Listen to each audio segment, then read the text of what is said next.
parlamentarios. Adelante, doctor Rolanega, con todo afecto y aprecio. Muchas gracias, presidente.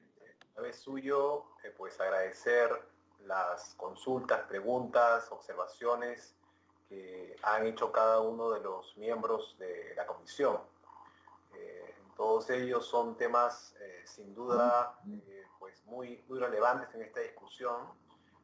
Voy a tratar de dar respuesta a todo, es una larga lista de temas, pero voy a tratar de ser muy breve y casi telegráfico para poder atender todas las inquietudes. Sobre las preguntas del congresista Costa, sí, efectivamente estamos de acuerdo con que haya pues una posibilidad de voto facultativo para las personas vulnerables. Eso es necesario, ¿no?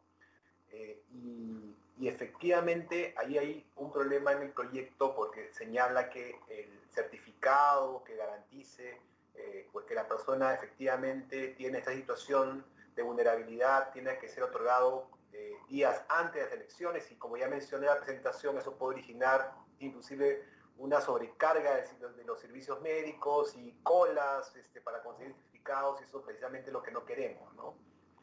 Entonces, me parece que, como se ha señalado también, más adelante la congresista Retamoso, debería ser posible hacerlo inclusive después, ¿no? Y no hay necesidad de un plazo tan corto, e inclusive creo que es un tema que podría ser desarrollado más bien por la autoridad sanitaria, ¿no? Es decir, que el Congreso se limite a señalar que deberá ser debidamente acreditado conforme establezcan la autoridad sanitaria y punto, ¿no? Sin ningún desarrollo mayor, para que precisamente también se pueda adaptar estas necesidades conforme avance la situación de la pandemia, ¿no?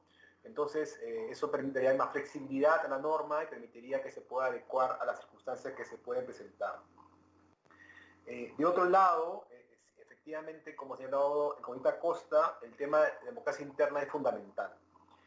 Y efectivamente es esencial que el trabajo de estas elecciones internas, que van a suplir en alguna medida los objetivos que tenían las elecciones primarias, que como ha señalado el señor presidente, pues no es posible en estas condiciones actuales llevarlas a cabo. Esas elecciones internas tienen que ser fortalecidas, ¿no? Y un elemento para fortalecerla es sin duda garantizar primero que todos los afiliados puedan expresar adecuadamente su voluntad en el proceso.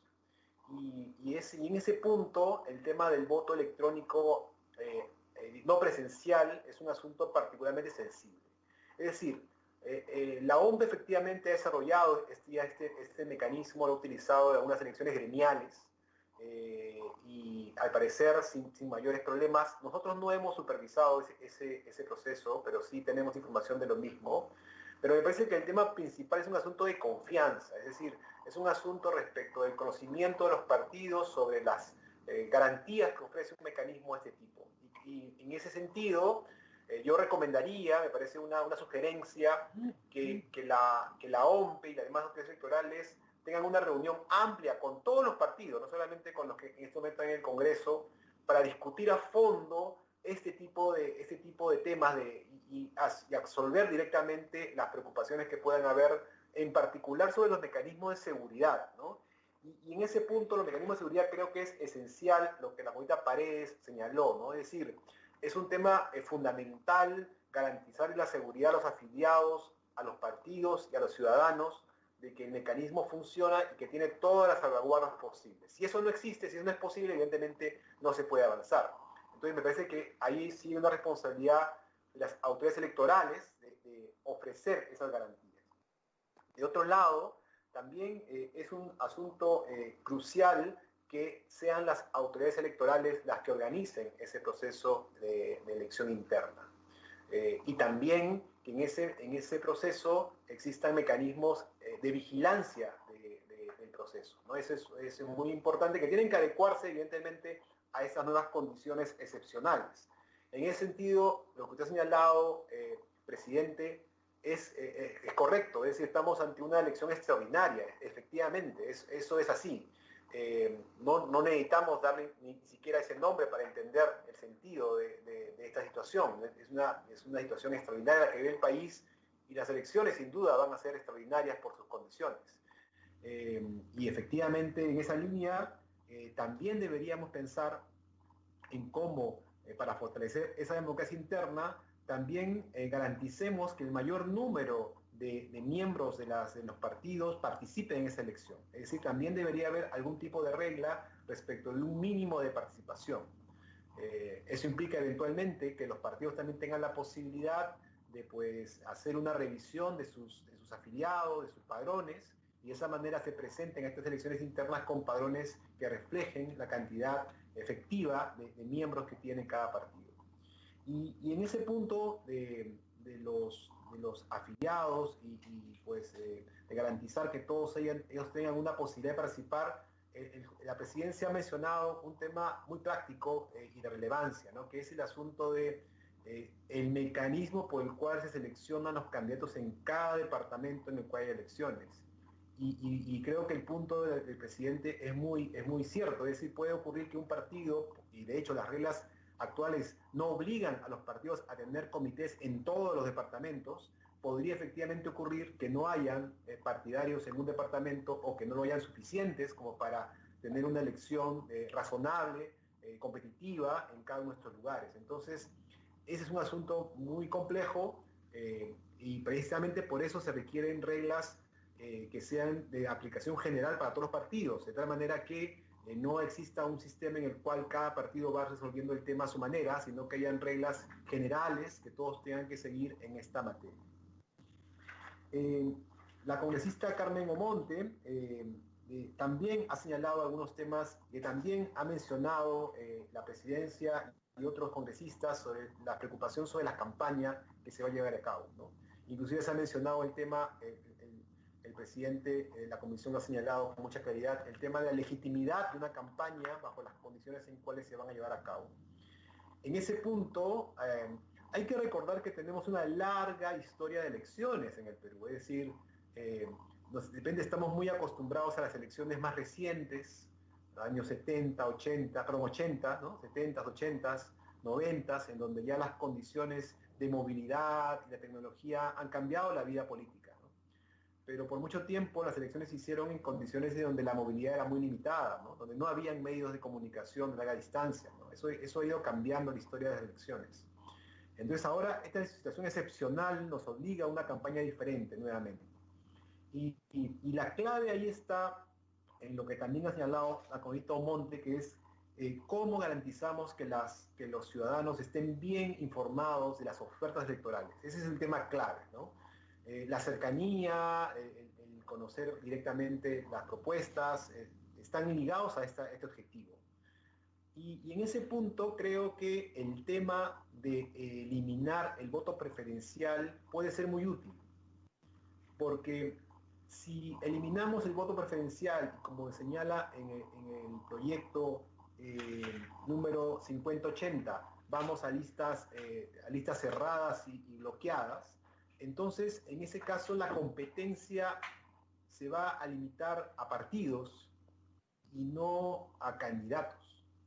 Entonces eso va a facilitar el proceso de información a los ciudadanos. En lugar de tener 130 ofertas individuales por cada partido y posiblemente 20 partidos, vamos a tener básicamente 20 propuestas en competencia. Y eso va a facilitar también el uso de los mecanismos de comunicación masiva. Y en ese punto creo que hay un tema muy urgente, que es que necesitamos potenciar el espacio disponible para los partidos en la televisión y en la radio, y eso eventualmente puede implicar el uso de mayores recursos para garantizar que los partidos tengan más tiempo y una mejor posibilidad de usar estos medios masivos. Porque efectivamente la reforma que se hizo, que obliga a que esto sea solamente con financiamiento público, establece una limitación sustancial. Entonces ese punto es esencial, tiene que haber más tiempo en los canales de televisión, en las radios, a los partidos, ¿no? Y si ese tiempo se utiliza básicamente para expresar las ofertas del partido, habrá una mejor posibilidad de transmitir conocimiento, transmitir la información sobre lo que los partidos quieren hacer.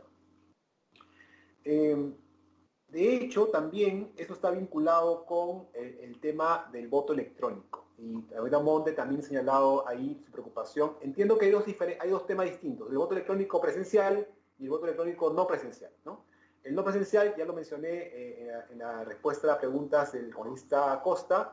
En el caso del presencial, en ese punto, Transparencia pues adhiere a las observaciones que ha hecho la misión de observación de la Unión Europea sobre este punto. Creemos que es muy importante una auditoría independiente del proceso por el cual se desarrolla a cabo este voto electrónico y un trabajo cercano a los partidos para garantizar la confianza en el proceso, ¿no? Entonces, en ese punto, ese es muy importante porque si no, eventualmente puede continuar las dudas sobre la seguridad de este mecanismo, ¿no? Entonces, una auditoría independiente del voto electrónico nos parece una condición clave para que se pueda seguir bajo ese modelo en las siguientes elecciones. La congresista Mirta Vázquez también nos ha hecho referencia a los temas de la democracia interna y ha mencionado la relevancia de garantizar la voluntad de los militantes. En ese punto, sí, efectivamente lo ideal sería mantener un sistema en el cual la voluntad individual de cada militante sea tomada en cuenta, ¿no? O sea, un sistema de un militante, un voto, es sin duda un paso adelante, ¿no? Entendemos las dificultades, digamos, del momento, de lo que eso implicaría respecto de la posibilidad de aplicarlo, y eso está conectado nuevamente con el tema de la posibilidad del voto a distancia. Y en ese punto, desde luego, los comentarios que ya hice sobre la pregunta de Conita Costa son aplicables. Y también nuevamente la congresista Vázquez ha vuelto a señalar toda esta complejidad de la campaña electoral, y en ese punto, pues, nuevamente, ¿no? El tema del fortalecimiento de los espacios públicos en los medios de comunicación y el uso posible de ellos por los partidos es fundamental. Hay un punto que también se ha señalado sobre la posibilidad de regular el tema de las redes, un tema que el congresista Aliaga había mencionado. En ese punto hay que tener mucho cuidado, ¿no? Porque creo que todo lo que es una regulación respecto a ese tema siempre puede ser muy difícil y a veces puede generar más dificultades para la supervisión y demás. Entonces, creo que en ese punto más bien el tema va por el lado de garantizar una adecuada fiscalización del financiamiento privado, ¿no? Es decir, por ahí más bien es el tema en el cual debería haber un fortalecimiento mayor de las reglas actuales. La congresista María Cristina Retamoso ha planteado algunos puntos respecto al proyecto 5367 que compartimos. Es decir, como señalamos en la presentación, efectivamente hay un tema de técnica legislativa en el texto presentado y hay que mejorar esa redacción, ¿no? Para que sea muy claro lo que ha señalado, ¿no? Es decir, que efectivamente haya una claridad respecto a las decisiones que se pueden tomar a distancia y sobre las garantías respecto a que esas decisiones pues respeten la voluntad de quienes las adoptaron. Y también, como ya mencioné, en el proyecto 5212, efectivamente, la certificación médica, por ejemplo, puede presentarse tranquilamente después de la elección, ¿no? No hay necesidad de que sea un tema previo. Y respecto al tema de los distritos electorales, ¿no? Que es otro tema importante, ¿no? Que es un asunto que la congresista Retamoso mencionó. Punto crucial porque si tenemos Lima, una posibilidad de dividirlo, esa división tiene que ser una que sea proporcionada a la población. Eso es fundamental. Y sí puede mejorar la representación, ¿no? Sí puede mejorar la representación porque permite que los congresistas estén más ligados a problemas y a un elector mucho más específico dentro de Lima. Y además garantiza que problemas específicos de cada zona de Lima estén mejor representados en el Congreso, ¿no? Creo que, por ejemplo, en la pandemia es muy diferente el tipo de situación que han enfrentado distritos en la periferia de la ciudad que distritos ubicados en el casco urbano, ¿no? Y una representación política especial de estos distritos de la ciudad podría ayudar a un mejor funcionamiento del Congreso. el congresista además, Guillermo Aliaga, mencionó el tema, aparte del asunto ya que he mencionado del mitad que un voto, que ya respondí, y el tema de las redes sociales, el tema de la paridad de alternancia. En ese punto, Transparencia ha saludado la aprobación del proyecto de paridad de alternancia que la Comisión de Constitución que ustedes han aprobado. Nos parece un paso adelante. Pero sí hemos señalado que también este paso tiene que ser acompañado con la eliminación del voto preferencial.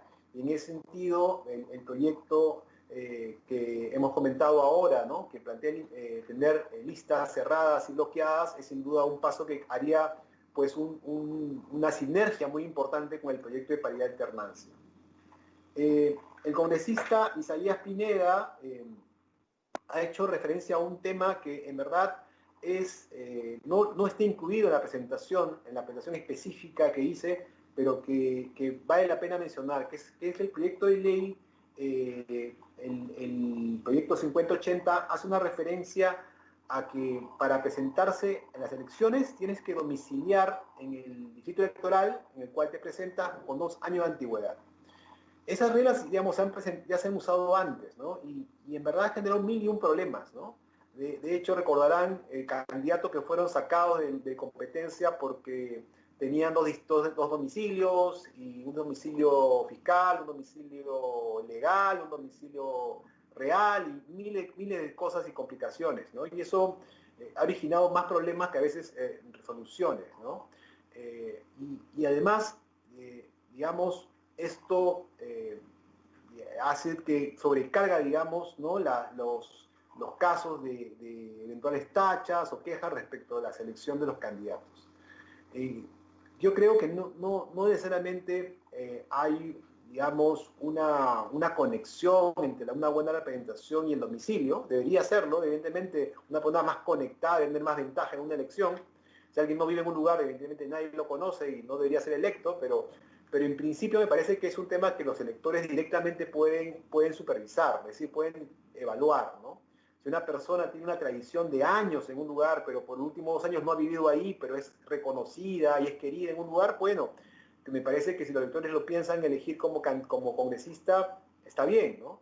Pero la regulación de esto no necesariamente resuelve los problemas de representación, ¿no? En todo caso, no parece ser el momento para hacer una reforma de este tipo, ¿no? Porque complejiza más todavía una elección que más bien deberíamos tratar de simplificar al máximo. Ya mencioné el tema de la importancia de que los organismos electorales supervisen cualquier tipo de sistema de elección a distancia. Hace una pregunta muy compleja el congresista Isaías Pineda sobre el tema de la eliminación o el cambio en realidad en la constitución del voto obligatorio por voto facultativo. Es un tema muy largo, una discusión muy compleja. En verdad, lo que ocurre en los países que han tenido el voto obligatorio y han cambiado al voto facultativo, los efectos son muy diversos, muy complejos. Han habido luego cuestionamientos sobre los problemas de legitimidad que han vivido después. Es una discusión, digamos, que sin duda habrá que hacer en su momento, pero me parece que en estas instancias, salvo el tema de las personas vulnerables, no sería el momento oportuno, ¿no?, para discutir un tema de una profunda, con unos efectos a largo plazo, ¿no?, sobre...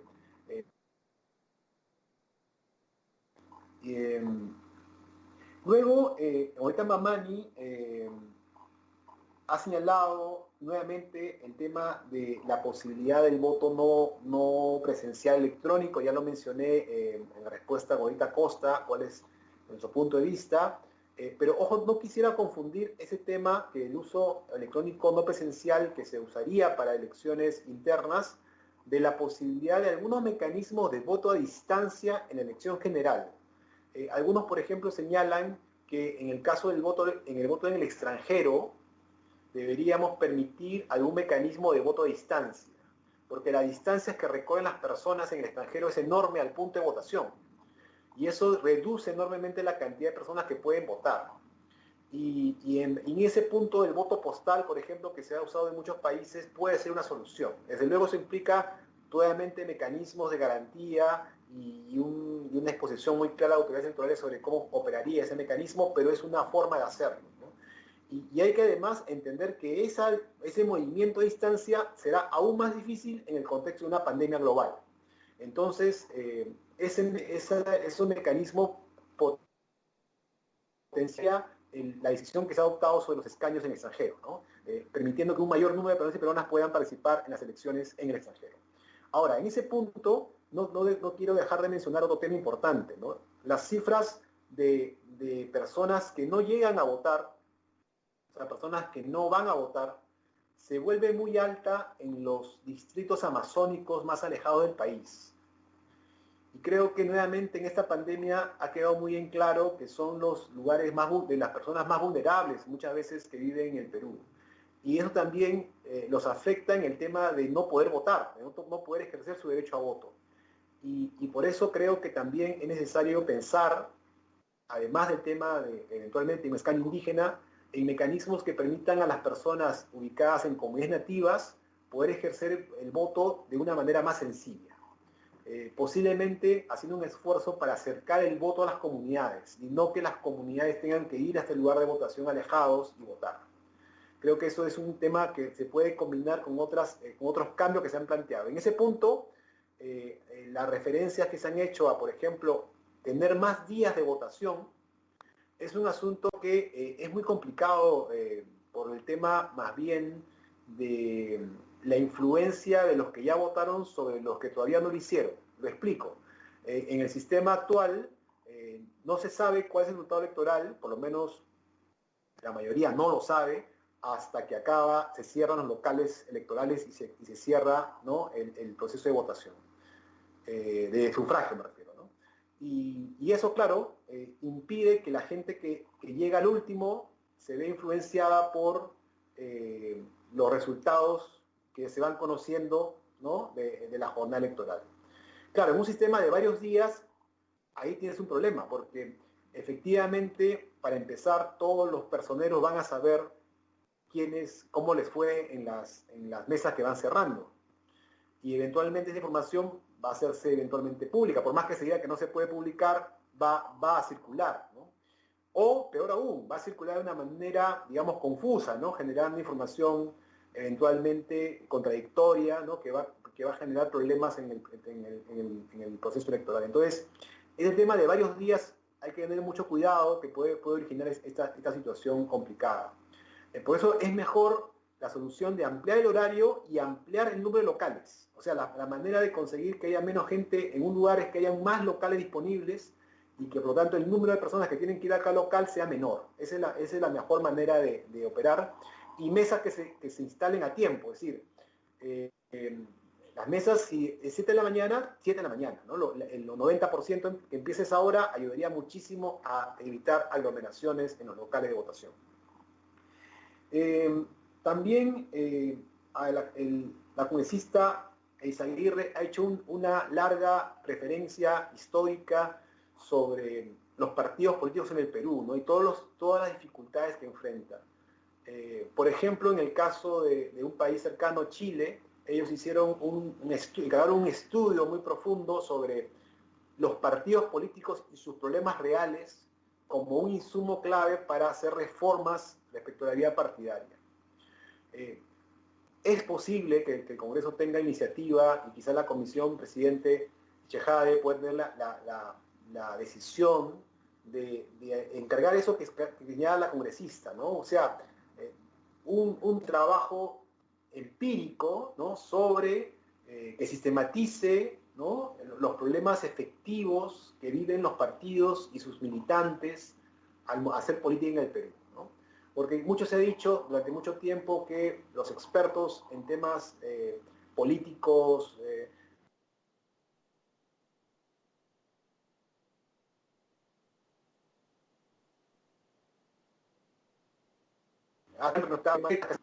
¿no?, de este tipo que permita un análisis a profundidad, una investigación a profundidad de estos temas, ayudaría muchísimo a futuras reformas, más allá de esta coyuntura que estamos viviendo, ¿no?, de cómo trabajar en el fortalecimiento de los partidos, pero resolviendo los problemas efectivos que presentan, ¿no?, en su vida partidaria. Entonces, en ese punto, sin duda, ¿no?, es un tema que recojo de la referencia de la congresista Paredes.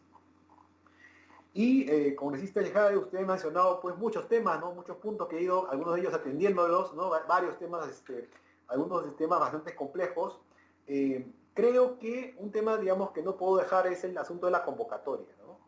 Creo que usted, la Constitución, digamos, lo deja en un tema abierto si se hace un cambio legislativo efectivamente, ¿no? A ver, si las elecciones serían a fines de mayo o inicio de junio, en verdad la diferencia no es muy grande entre el proyecto de lo que usted plantea, una semana de diferencia en realidad entre ambos.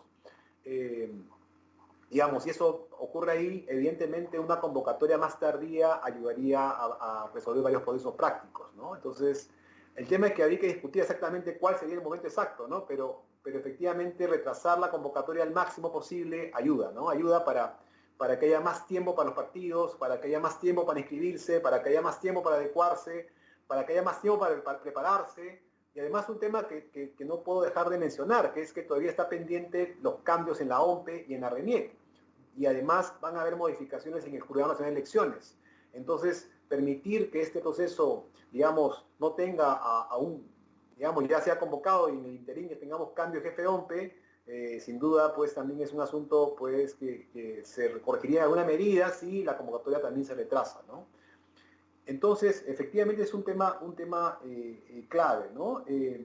Y también que usted lo señala muy bien, todos estos temas tecnológicos son un asunto que, como esta propia sesión muestra, está cambiando la forma de también hacer política, ¿no? y de gestionar el gobierno, ¿no? Entonces, más allá de los temas puntuales que tengan que regularse para permitir que estos mecanismos se usen de manera eficaz, hay un tema de capacidades, ¿no? También. Es decir, necesitamos generar las capacidades en los partidos y en las autoridades para que la gente se sienta segura al momento de usar estos mecanismos. Creo que esa es la principal reflexión de fondo, porque es la confianza lo que genera que las elecciones sean legítimas, ¿no? Cuando la gente confía en el proceso electoral, las autoridades electas son legítimas, ¿no? Ese es el elemento central, ¿no? Y la gente tiene que ganar confianza en esto. Ahora, creo que las generaciones más jóvenes, más acostumbradas a estos mecanismos, sienten un poco más de confianza en todo esto, ¿no? Pero claro, necesitamos que todos confíen. Muchísimas gracias, presidente. Espero haber atendido las complejas y diversas cuestiones que han planteado los miembros de la comisión. Muchísimas gracias. Gracias a usted, doctor Iván La Negra. Antes que se retire, el congresista Luis Valdés, por excepción, parece que se desenganchó por un problema digital de la plataforma virtual y quisiera hacer una pregunta puntual. Congresista Valdés, con todo aprecio, por favor. Sí, presidente, muchísimas gracias. Mil disculpas, tuve un problema tecnológico que no me permitió hacer mi pregunta de manera oportuna y aprovechando que está el doctor Iván La Negra, a quien lo consideramos mucho, en verdad es bastante importante para nosotros como congresistas y el Congreso como institución su presencia y conocer no solamente sus reflexiones, sus pensamientos, también sino recibir de una muy buena forma las sugerencias planteadas, entendiendo que necesitamos fortalecer a las instituciones en el país y también fortalecer nuestra democracia. Y no quiero cansar más con el preámbulo, solamente ir a hacer la pregunta, presidente, por su intermedio, al doctor, si él cree que la Contraloría General de la República como un ente autónomo está calificada, ¿no?, y autorizada éticamente y moralmente para cautelar las declaraciones juradas de intereses de los congresistas, entendiendo que la ciudadanía también exige que las autoridades elegidas, sobre todo por mandato popular, y también aquellos que ejercen un poder de dirección, deban transparentar sus intereses. Solamente esa pregunta puntual y muchísimas gracias a usted, presidente, y también al doctor Iván La Negra. Adelante, doctor La Negra. A través suyo, presidente, un saludo a Congresista Valdés. Lo que plantea es efectivamente correcto, ¿no? La Contraloría General de la República tiene también las competencias y las capacidades para poder recibir y manejar adecuadamente información de la declaración jurada de intereses, ¿no? En ese punto creo que es muy importante que se haya precisado en una decisión del Congreso de que la declaración tiene que presentar ante la Contraloría, eso sin duda es relevante, ¿no? En ese punto solamente yo agregaría que es también importante que la Contraloría mantenga los estándares de exigencia que se han ya desarrollado en la ley que se aprobó el año pasado. Es muy importante que los estándares de transparencia sigan siendo los mismos, incluyendo el tipo de funcionarios que deberían ser considerados. Y también es sin duda importante que vayamos a un sistema integrado de información, ¿no? Es decir, que todos los funcionarios tengamos y compartamos la información de la misma manera, ¿no? Para que haya una igualdad respecto al tratamiento de esta información. Pero respondiendo directamente a su pregunta, congresista, a través de la presidencia, pues efectivamente, ¿no? La Contraloría tiene esa posibilidad, sin duda. Muchas gracias. Muchísimas gracias, doctor Iván Lanegra, alto representante de la Sociedad Civil, Asociación Civil Transparencia. Siempre oportuno sus comentarios, sus observaciones, su tesis. Y creo que esto encamina de alguna forma para que tengamos unas elecciones libres, legítimas, inclusivas y sanitarias fundamentalmente. Así que nosotros le agradecemos en nombre de la Comisión de Constitución y Reglamento, le estamos muy agradecidos. Ha sido un honor el haberlo tenido y seguramente ya sea vuestra persona o los representantes de Transparencia estarán seguramente siendo invitados nuevamente al seno de la Comisión de Constitución para encaminar no solamente el proceso electoral, sino todo lo que se denomina reforma política y electoral, dado cuenta de que la Comisión de Constitución es la casa de la reforma política y electoral. Así que muchísimas gracias a usted, doctor Lanegra, a la Asociación Civil Transparencia y, en fin, lo invitamos para que usted o permanezca si cree conveniente en la sesión, enganchado, o sino que puede usted retirarse si lo considera oportuno. Así que mil gracias nuevamente y bendiciones. Hasta pronto, hasta pronto. Muchas gracias. Muy bien. Entonces, seguimos con la orden del día, queridos congresistas, amigos.